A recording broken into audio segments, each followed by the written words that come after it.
carcinogênese, pode ser um dos fatores, né? Aí o caso de João Neto. O que mais me chocou em tudo foi eu ver colegas profissionais, advogados e advogadas, claro que não a maioria, pré-julgando. Isso. Pô, veja bem, eu estou defendendo o cara que tocou fogo na namorada. Eu estou defendendo o cara que esquartejou a esposa. E eu estou dizendo ao juiz, pode ter sido ele, pode não ter sido. Mesmo que tenha uma Câmara dizendo que foi ele tem o direito, pela Constituição e pelo Código de Processo Penal, a ser tratado como inocente até que se prove se foi, se não foi, se teve culpa, se não teve, se houve a culpabilidade ou não. E no caso do João Neto, vi gente dizendo assim, bota para fora, exclui da OAB já, ou seja, já condenando quando aquelas filmagens apresentam uma parte da situação. A gente não sabe exatamente o que houve dentro ainda, pelo menos eu não sei. Não sei se já veio a público alguma filmagem lá dentro.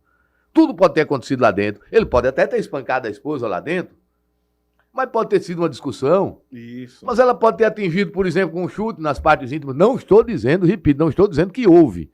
Eu estou dizendo que tudo pode acontecer atrás das portas.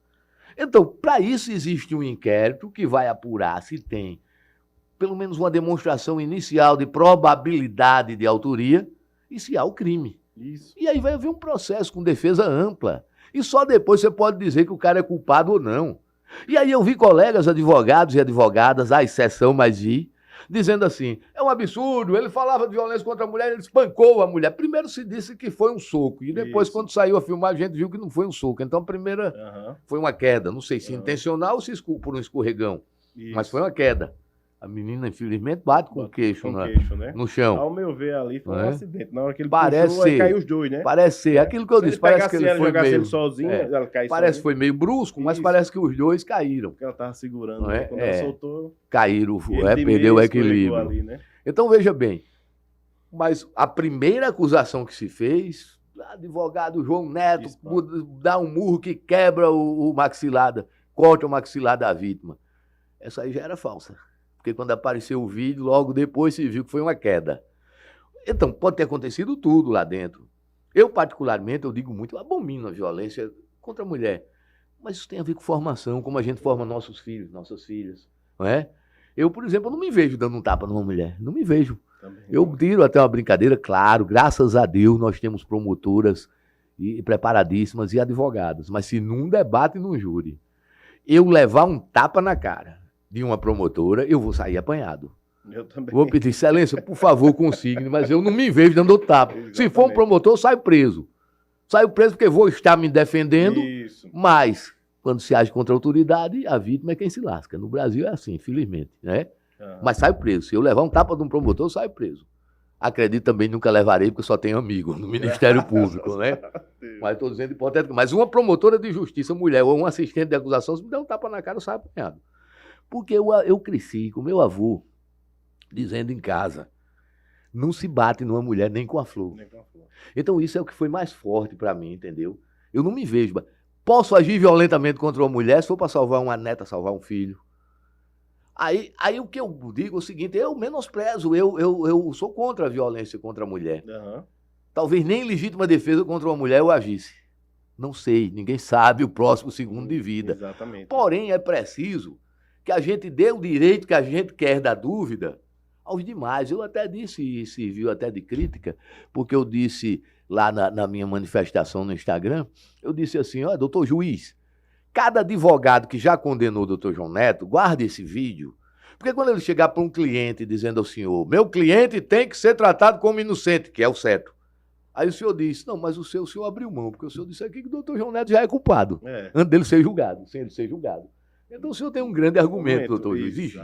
Aí entrou alguém, não me chocou dos leigos, mas entrou um colega advogado e disse, quando acontecer com suas filhas, eu não tenho filha mulher, ou com sua neta, eu tenho uma netinha agora.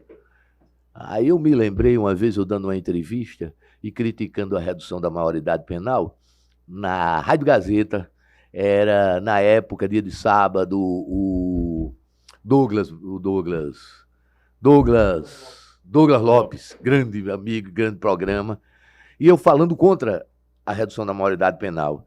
Aí liga um cidadão, mas do povo. Me chocou porque foi advogado que disse isso, advogado. Eu só respondi a ela, pois eu nunca desejo que aconteça contra os seus filhos, nada, violência nenhuma. Aí o cidadão ligou para mim e disse, se um menor matar o seu pai, o senhor ainda é a favor da redução? Eu disse, amigo, eu estou falando aqui sobre o Estado. A parte está envolvida emocionalmente.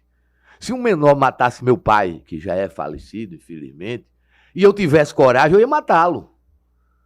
Agora, não estou sendo incoerente, porque aqui eu estou falando como advogado, como professor de direito, e estou falando sobre a atuação do Estado. E o Estado não tem filho, o Estado não tem pai, o Estado não tem esposa, nem pode ter. E nem emoção, nem coração. E nem emoção.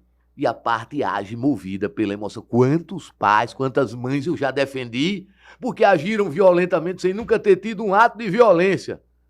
E às vezes tiveram um acusador implacável do outro lado, que se fizesse com os filhos delas, elas agiriam do mesmo jeito. Mas ali elas estão representando o Estado.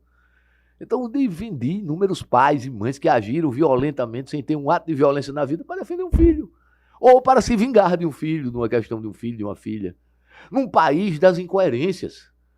O Supremo Tribunal Federal, há pouco mais de 2 anos, há 2 anos aproximadamente, decidiu que era inconstitucional a prisão em segunda instância.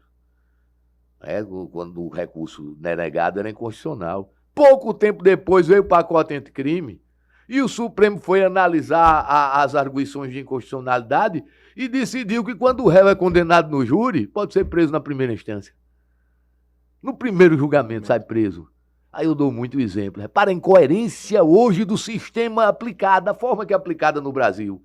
O pai de família chega em casa a altas horas da noite, ouve gritos desesperados de socorro, abre a porta, vê a filha ensanguentada, apanhada, espancada, estuprada e vê o estuprador pulando a janela. Já não há agressão.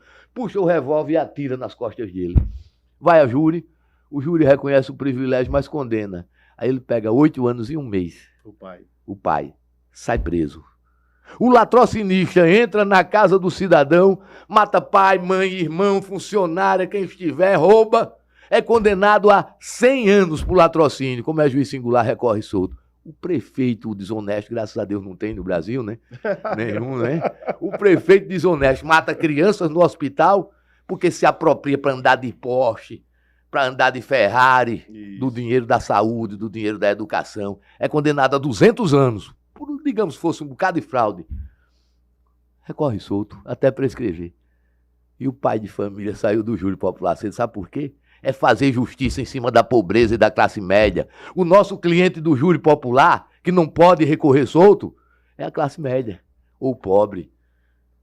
O cliente das grandes operações que recorrem solto até, como a gente tem grandes políticos que dizem que inocentaram, que já foi prescrito só, pela idade. Recorre até o fim e está solto. Que incoerência, né? Que incoerência. Verdade.